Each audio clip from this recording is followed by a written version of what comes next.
और इसी बीच सीधे लिए चलते हैं आपको जालौर, जहां पर कार्यक्रम में शिरकत कर रहे हैं राजस्थान सीएम भजनलाल शर्मा। वो विश्वास आज पूरा हुआ।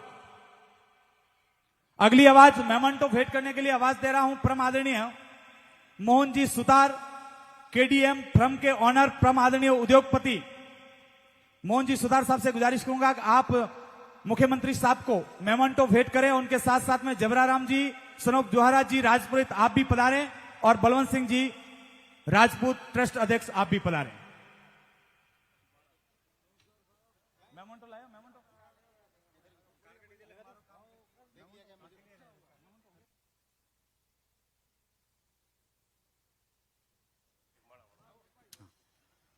खूब खूब स्वागत, अभिनंदन।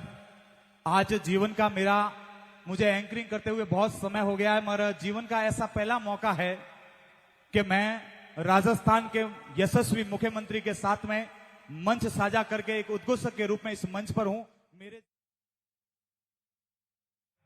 मैं राजस्थान के यशस्वी मुख्यमंत्री के साथ में मंच साझा करके एक उद्घोषक के रूप में इस मंच पर हूं। मेरे जीवन का यह अवसर एक स्वर्ण अक्षरों में लिखा जाएगा। मुझे अवसर तो यूपी के परम आदरणीय मुख्यमंत्री साहब योगी साहब के साथ में भी मिला था, मगर मेरा दुर्भाग्य कि मैं कर नहीं पाया। मगर आज नरसाना की जनता ने यह मंच संतोष दांदल को सौंपा है और यह मंच सीएम साहब का है और उसको प्रोटोकॉल के साथ में, जिम्मेदारी के साथ में सौंपा, इसलिए मैं आभार व्यक्त करता हूं। आइए अब मैं बिना शब्दों की भूमिका निभाते हुए इसी नरसाना की धन्य धरा से उद्योगपति, युवा उद्यमी परम आदरणीय मोहन जी सुतार साहब, केडीएम फ्रम के ऑनर, उनसे गुजारिश करूंगा कि आप स्वागत भाषण दिलावे, इस कार्यक्रम को आगे बढ़ावे।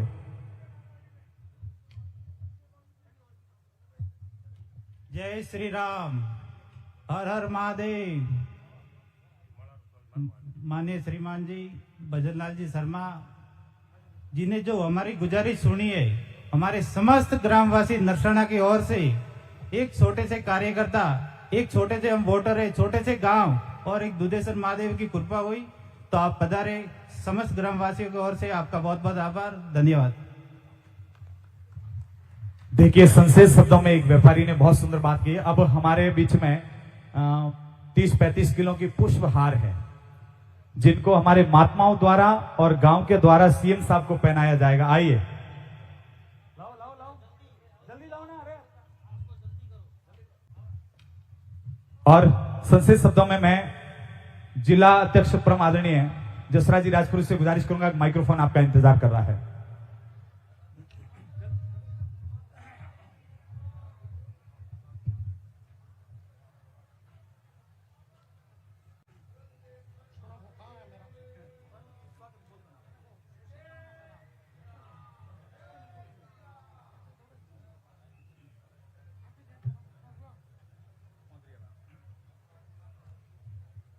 जोरदार तालियों से स्वागत करें हमारे राजस्थान के यशस्वी मुख्यमंत्री साहब का।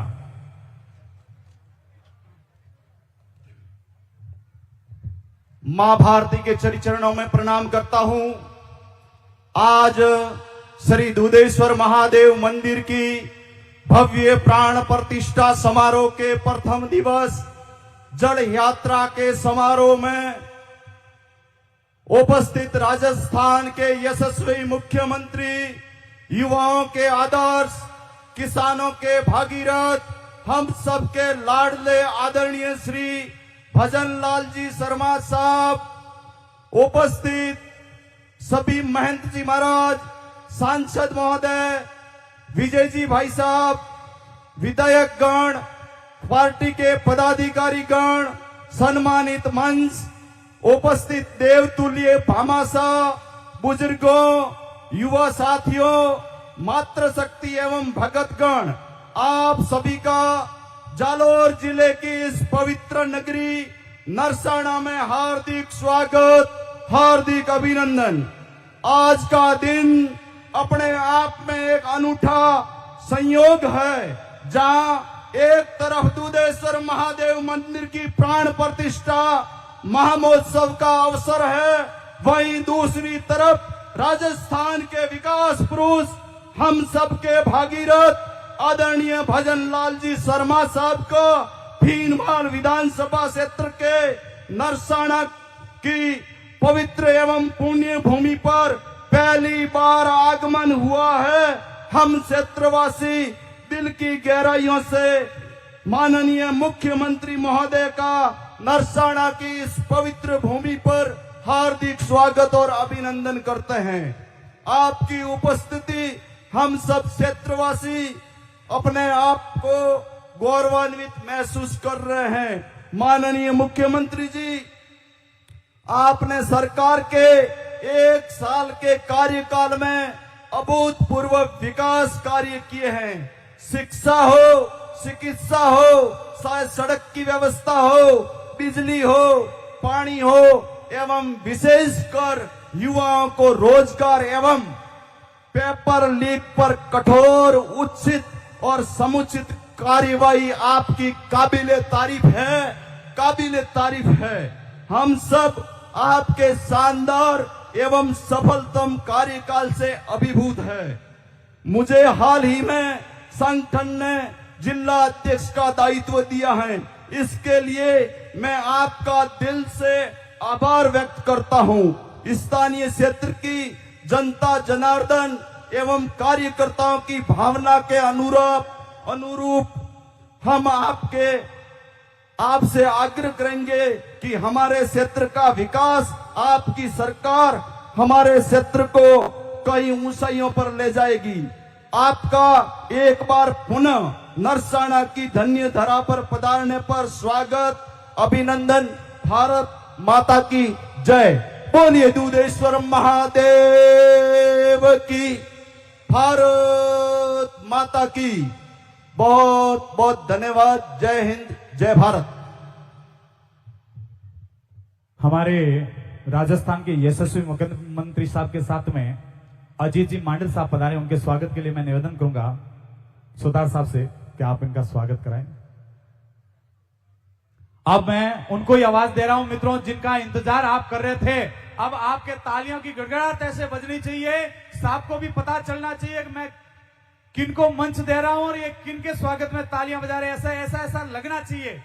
संघर्षों से लड़ना सीखा, संघर्ष हमारा नाता है, सत्ता का कोई शौक नहीं, बस जनता हितों से नाता है। ऐसे जनता हितैषी को आवाज दे रहा हूं मित्रों, जिन्होंने अपने जीवन को ऐसे लड़ा। और संतोष दास तो बिल्कुल 1 सेकंड शब्द के साथ में माइक्रोफोन दे रहा है कि सुबह लिखता हूं, शाम लिखता हूं, सुबह लिखता हूं, शाम लिखता हूं, मंजिल लिखता हूं, मुकाम लिखता हूं, मेरी वो कलम भी दीवानी हो जाती है जब मैं श्री भजनलाल शर्मा लिखता हूं, भजनलाल शर्मा लिखता हूं। राजस्थान के यशस्वी मुख्यमंत्री परम आदरणीय श्रीमान भजनलाल जी शर्मा साहब से गुजारिश है कि माइक्रोफोन आपका इंतजार कर रहा है और यहाँ के लोग आपको सुनने के लिए बेताब है।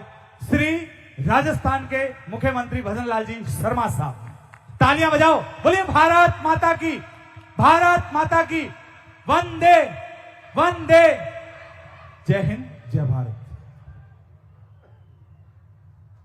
बोलिए भारत माता के, भारत माता के, भारत माता के, दूधेश्वर महादेव के।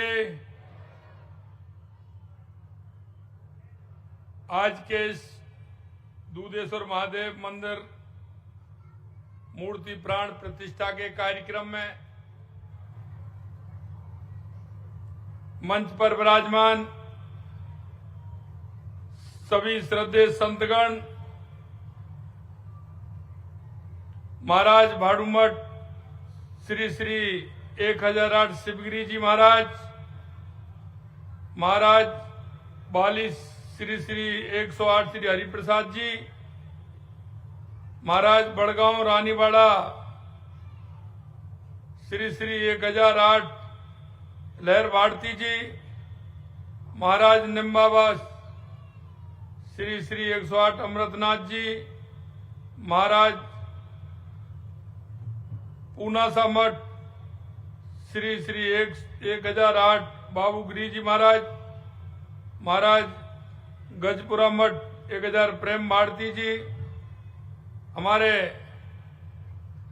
संघ के वरिष्ठ प्रचारक सम्मानीय विजय कुमार जी, हमारे लोकप्रिय सांसद सम्मानीय लुम्बाराम जी, आपके अपने विधायक श्री समरजीत सिंह जी, पूर्व विधायक रानीवाड़ा श्री नारायण सिंह जी देवल साहब, जिला प्रमुख जालौर राजेश राणा जी, जिला अध्यक्ष भाजपा जालौर जसराज पुरोहित जी, प्रदेश भाजपा के मंत्री श्री अजीत माड़न जी, जिला संगठन प्रभारी जालौर महेंद्र बोहरा जी, प्रदेश के मंत्री श्यामला राम जी, समाज सेवी श्री दीप सिंह धनानी जी, पूर्व जिला अध्यक्ष श्री सरवण सिंह जी राव साहब और मेरे सामने बैठे मेरे पूजा योग बुजुर्गों, नौजवान दोस्तों और इतनी बड़ी संख्या में मेरी माता बहनों, सबसे पहले तो मैं आप सभी का अभिनंदन करता हूं, वंदन करता हूं, आप सभी को मैं नमन करता हूं।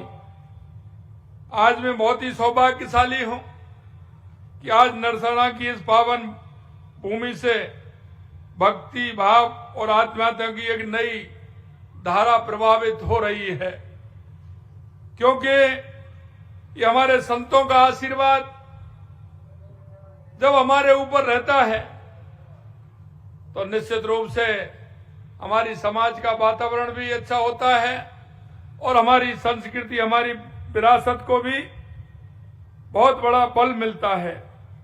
आज मैं नरसना के जनमानस की प्रबल भावना की बदौलत आज एक और आस्था के धाम बनकर तैयार हो गया है।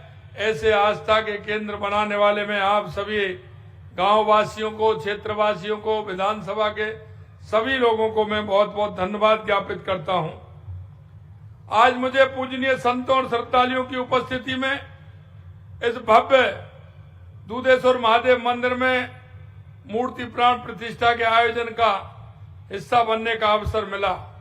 ये मेरे लिए बड़े सौभाग्य की बात है कि मैं आपके यहाँ इस कार्यक्रम में आया और एक साथ आप सभी के दर्शन का लाभ मुझे मिला है। निश्चित रूप से मैं अपने आप को धन्य मानता हूं। मुझे विश्वास है कि यह महादेव की कृपा बरसेगी और दूधेश्वर महादेव मंदिर एक महत्वपूर्ण आस्था स्थल के रूप में उभर कर सामने आएगा। मैं इसके लिए नरसना वासियों के साथ जालौर और प्रदेश भर के समस्त श्रद्धालुओं को हार्दिक शुभकामनाएं भी देता हूं। साथियों, प्राचीन काल से ही हमारी भारतीय संस्कृति में हमारे आस्था के केंद्रों की बहुत बड़ी भूमिका रही है। यह मंदिर धार्मिक आस्था के प्रतीक होने के साथ साथ हमारी सामाजिक सांस्कृतिक चेतना के प्रमुख केंद्र भी हैं। इन देवालयों में भारतीय वास्तुकला की उत्कृष्टता के भी दर्शन होते हैं। मंदिरों में हमारी परंपराओं, हमारी संस्कृति और हमारे मूल्यों के संरक्षण का काम किया है। सार के रूप में कहूं तो मंदिर भारतीय सनातन संस्कृति की आत्मा है, आत्मा, क्योंकि हम इनके माध्यम से हमारे अंदर जो ऊर्जा हमें मिलती है, निश्चित रूप से वो ऊर्जा हमारे मन को भी संतुष्ट करती है और आने वाली पीढ़ी को एक आस्था के रूप में, एक सांस्कृतिक विरासत के रूप में एक रास्ता भी दिखाती है। मंदिरों ने हमारी परंपरा, हमारी संस्कृति, हमारे मूल्यों के संरक्षण का काम किया है। आध्यात्मिक क्षेत्र में भारत की जो उपलब्धियां रही हैं, जो पहचान है, उससे हमारे मंदिरों का अहम योगदान है। क्योंकि हमारी जो संस्कृति है, हजारों सालों की जो हमारी विरासत है, हमारे देश के यशस्वी प्रधानमंत्री नरेंद्र मोदी जी कहते हैं विकास भी और विरासत भी, और हमारी विरासत को सजाए हुए हम आगे बढ़ते हैं तो निश्चित रूप से हमारी विरासत पर हमें गौरव होता है। इसलिए मैं आपको धन्यवाद देना चाहता हूं कि आप सभी विरासत को बढ़ाने का काम कर रहे हैं। भगवान शिव अनादि अनंत अविनाशी हैं। लोकहित में आपने देखा भगवान भोलेनाथ का विषपान करके नीलकंठ कहलाने वाले भगवान शंकर भक्तों पर कृपा करते हैं और इसलिए उनको भोले भंडारी कहते हैं। थोड़ी सी अगर भावना आपने दी तो भोले भंडारी है, वो निश्चित रूप से भक्तों पर पूरी कृपा करते हैं। भगवान शिव ऐसे देवता हैं जो अपने भक्तों की पूजा आराधना से जल्द प्रसन्न हो जाते हैं, इसलिए उन्हें आशुतोष भी कहा जाता है। महादेव की पूजा से सभी देवी देवताओं को पूजा का फल मिलता है।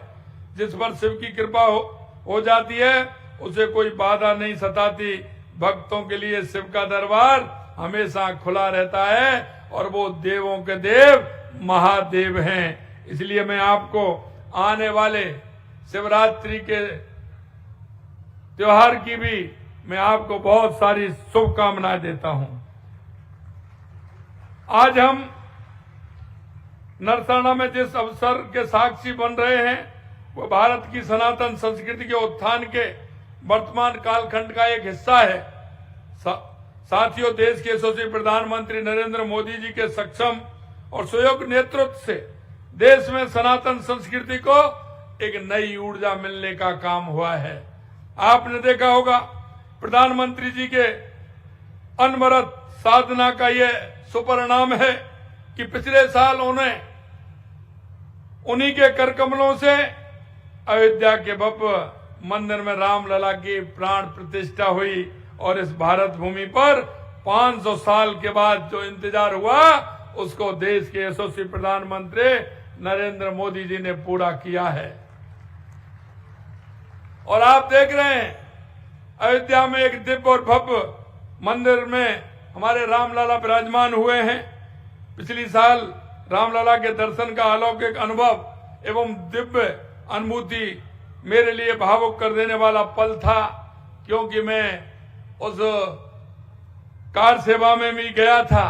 निश्चित रूप से जिन्होंने सपने देखे थे, जिनके मन में यह बात थी कि रामलला अयोध्या में रामलला के मंदिर के विराजमान कब होंगे, तो माननीय देश के यशस्वी प्रधानमंत्री नरेंद्र मोदी जी ने करके दिखाया है। यही नहीं मेरे भाई और बहनों, आपने देखा होगा विकास और विरासत दोनों साथ साथ हैं। आपने ये नेतृत्व अद्भुत कालखंड है। इस कालखंड में हमने काशी की धरती पर बाबा विश्वनाथ धाम के वैभव को निकलता हुआ देखा है। इसी कालखंड में हमने काशी का कायाकल्प होते हुए देखा है और इसी दौर में महाकाल महालोक की महिमा भी आपने देखी है, महालोक काल की महिमा भी आपने देखी है। हमने सोमनाथ का विकास देखा, केदार घाटी का पुनर्निर्माण भी हमने देखा है और इसी श्रेणी में आपके इस मंदिर का निर्माण भी हो रहा है। माननीय प्रधानमंत्री जी विकास और विरासत के मंत्र को हाथ साथ करके चल रहे हैं। उनसे प्रेरणा लेकर राजस्थान में हमारी सरकार भी सांस्कृतिक आध्यात्मिक विकास के लिए काम कर रही है। आपने देखा होगा हमने मंदिरों के लिए 100 करोड़ रुपए दिए हैं।